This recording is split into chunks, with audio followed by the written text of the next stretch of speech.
با تشبث مقامات اجرایی حکومت دولتی ناحیه فردوسی در ایستگاه‌های نقلیاتی حدود ناحیه جوان کتاب گذاشته شده است که ساکنان می‌توانند از آن استفاده نمایند.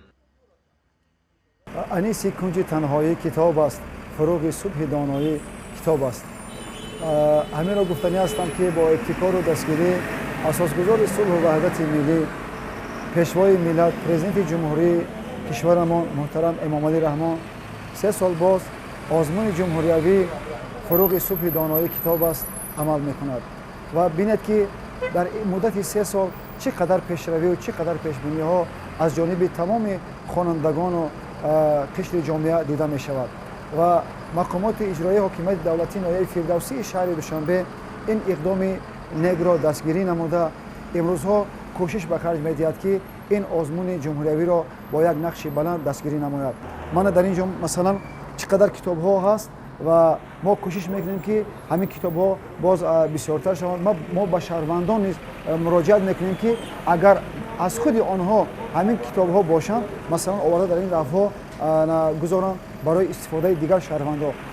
گفتم به مورد است که بهر نظارت این نقطه های سیار در هر یک گوشه ایستگاه های نقلیاتی کامراهای نظارتی نیز نصب گردیده است. این تدبیر یکی از نمونه های اولین بوده حالا در قسم از ایستگاه های نقلیاتی تشکیل شده است. ساکنان و مهمانان شهر دوشنبه می توانند تا رسیدن نقلیات جمعیتی این کتاب ها را دسترس نموده به خود معلومات دسترس نمایند. شرط اساسی این بود است که ساکنان تنها در وقت انتظاری نقلیات بودند از این کتاب ها استفاده نمایند یا آن را در خانه برده خوانده و آن را برگردانند که دیگران نیز مطالعه نموده غذای معنوی گیرند. ساکنان پایتخت نیز از راه اندازی گردیدن این اقدام خوشنود بوده آن را خوش پذیرفتند. امروزها در تمام ایستگاه نقلیاتی شهر دوشنبه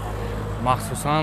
مکان‌های سیاری کتاب تشکیل کرده شده است که در اینجا هر یک ساکن شهر دوشنبه می‌تواند که وسیله استفاده برد. هنگامی که ما در ایستگاه‌ها آمده و تا آمدن خسارهای انتظار می‌شویم ما می‌توانیم که از چنین مرکزهای سیار استفاده برده کتاب‌ها را خوانیم تا که یکی از ملکه‌های بهترین بگیریم و از هر یک ساکن شهر دوشنبه احترامانه خواهش می‌کنم که از چنین مکان‌های وسیله استفاده برده استعداد خود را بلند نماید.